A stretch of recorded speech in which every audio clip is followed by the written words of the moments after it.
Hi everyone, it's William coming at you again from the Grand Salon at Schatz Alp in Davos, and this is the Grand Duke Dmitri Diary Series, I should have said to begin with. We're up to the 30th of April, and our recap for the 28th of April, very simple. It was Good Friday. Or sorry, not the 28th, the 29th. 29th was Good Friday. It was the second day of Maria's Bazaar.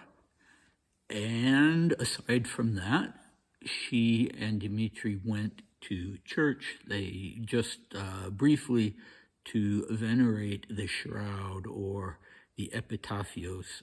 That's the Greek word. I don't know what it's called in Russian, actually, since I am Greek Orthodox and not Russian Orthodox. At any rate, yes, they went and did that.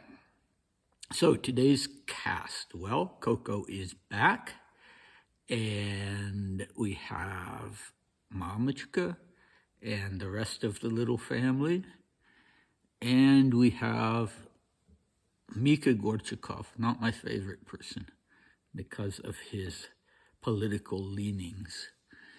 Anyway, it is in this diary entry, it is basically Pascha. It's basically Easter. So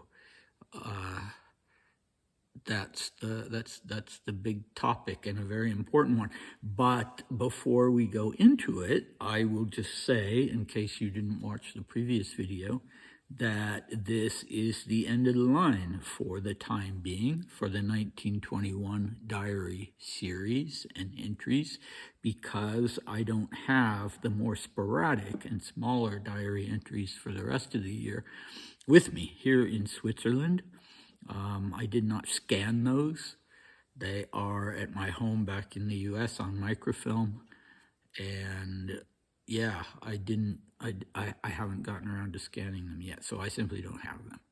So the question then is where to go from here, whether we go backwards in time or forwards in time, all the way to 1939 with Dmitri's time here at Schatz Alp, or the alternative 1915, the one year of his diaries that were written before the revolution, during the First World War.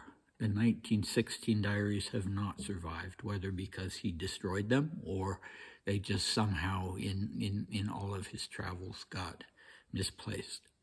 Anyway, those are the two options. So I would very much be interested in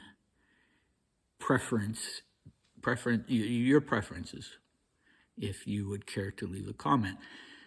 Anyway, here we go with the newest and final of 1921 for the moment diary entry, the 30th of April, a Saturday at 76 Rue Miramenil in Paris. I went to Maria's in the morning and we took a walk in the Bois. The weather was wonderful. We lunched at the Crisivelloni's and then attended the final day of the bazaar. Overall, it was very successful, and apparently the majority of the ladies were very pleased. I had tea at Coco's and dined at Maria's. At 11 o'clock, I changed into evening clothes there, and we went to Orthros. It was frightfully crowded. Orthros took place in the lower basement church, but the crush was terrible. We broke the fast at Maria's with Mamichka, the girls, Olya Kreutz, and her son. At 2 o'clock, I went with Maria to Mika Gorchakov's, where we found a lot of people. It was really nice and fun, and he concludes that diary entry by making a cross on the paper. Basically just a plus sign.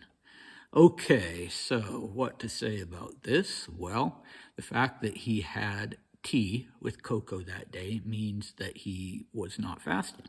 So he was not going to have communion that night at the conclusion or during the liturgy after after Orthros. So, yeah, ordinarily fasting is only abstaining from certain categories of food, but if you are going to receive the liturgy on the Saturday night of Pascha, then you would already be fasting from everything, even from water, by that time of the day. So, yeah, he was not going to receive communion. So first the bazaar, then tea at Coco's, then dinner at Maria's, again, not fasting. Now we find out that she wasn't fasting either. They could have had lunch, but beyond that, they would have had to stop. Okay, and then at 11 o'clock, he has brought or had sent evening clothes to Maria's place so he could get changed there. And off they go for Orthros. So what is Orthros? Orthros in its Latin form is called, what's it called? It's called Matins. In Russian, it's something like Zautrenia. I can't remember what's the word he uses. But in Greek, it is Orthros, and it's basically, it's the morning service. So before any liturgy, you have to have first this introductory service of Matins or Orthros. And so usually it's in the morning. In the Orthodox Church, it's on a Sunday morning before the liturgy starts. I rarely go to it because I have a hard time getting out of bed on Sunday morning. But anyway, it's a nice service. It's a short service. And with the exception being that on the Saturday of Pascha, you have Orthros at night. It starts at 11 o'clock. It goes to midnight. So that's what Dmitri and Maria went to. And why put on evening clothes? You don't wear evening clothes to church, not even to a nighttime service. Well, because the tradition for most people then, as still today, is that you go to Orthros, which culminates in the declaration of Pascha, that Christ is risen. And after that, you go to parties. You don't stay for the liturgy. Only the real diehards stay for the liturgy. And, if you stay for the liturgy, you're going to get home about 2 a.m. So, yeah, so they're not fasting. They're not staying for the liturgy, which is when you would receive communion. And they're not putting on evening clothes for the church service. They're putting on evening clothes for the gatherings afterwards.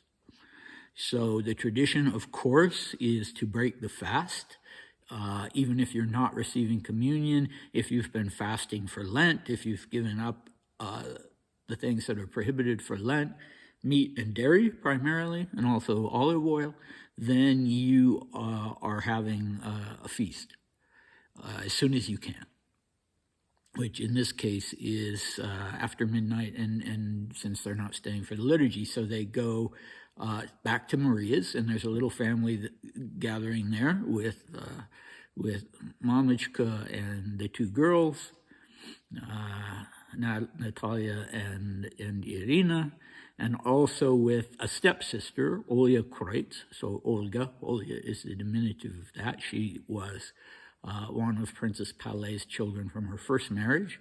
And she has a son, Alexander Alexandrovich Kreutz, who's about 13 or 14 years old. So yeah, the little family gathering, they don't really need to break the fast because they weren't fasting. Well, maybe Princess Palet and the girls and Olya and Alexander were fasting, but Dmitri and Maria weren't. Gulia isn't mentioned, oddly enough, or his brother Alec. And they stay there until about 2 o'clock.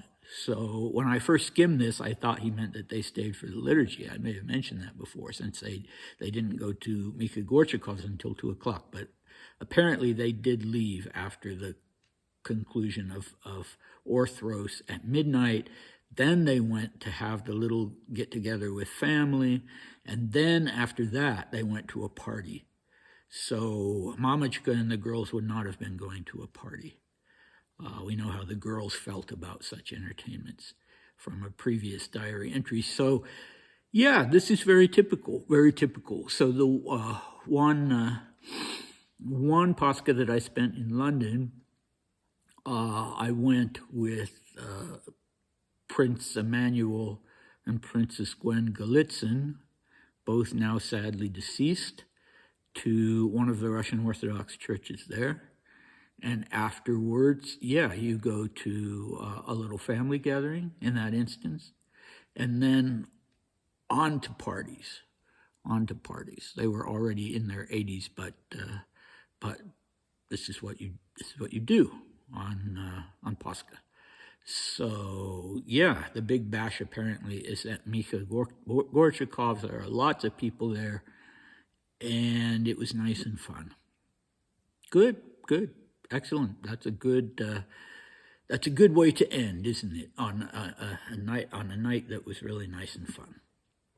So, unfortunately, I leave you hanging with respect to Coco because Dmitri just does not have much to say about it in the remainder of 1921. So what information we have on that, on the furtherance of that relationship, has to come from other sources. And admittedly, I haven't been very good at tracking down those other sources and familiarizing myself with them. But anyway, we've seen from some of the previous diary entries of Dmitri's that not everything that you find in those other sources is quite accurate. And as far as Dmitri was concerned, at least up till now, it has not been any kind of passionate relationship. So, yeah, not much more I can say about that. Do let me know what your preference would be. I have the 1915 diary here with me. Well, that is to say, of course, not the original, but I have the text. And I also believe that I have the entirety of the 1939-1940 diaries and also letters that Dmitri was writing while he was here at Schatzalp. So, the advantage of that being, of course, that I'm here and we could go to the places and I could do the videos from the places where he actually was, at Schatzalp and in Davos, if I'm bold enough to go down with a selfie stick and stand there talking and recording in town.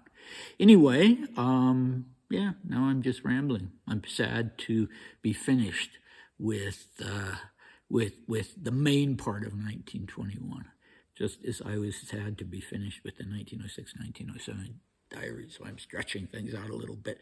But I hope to see you next time, which hopefully will not be more than in a few days as I decide what to do, and I hope to hear from you. All right, thanks. Bye.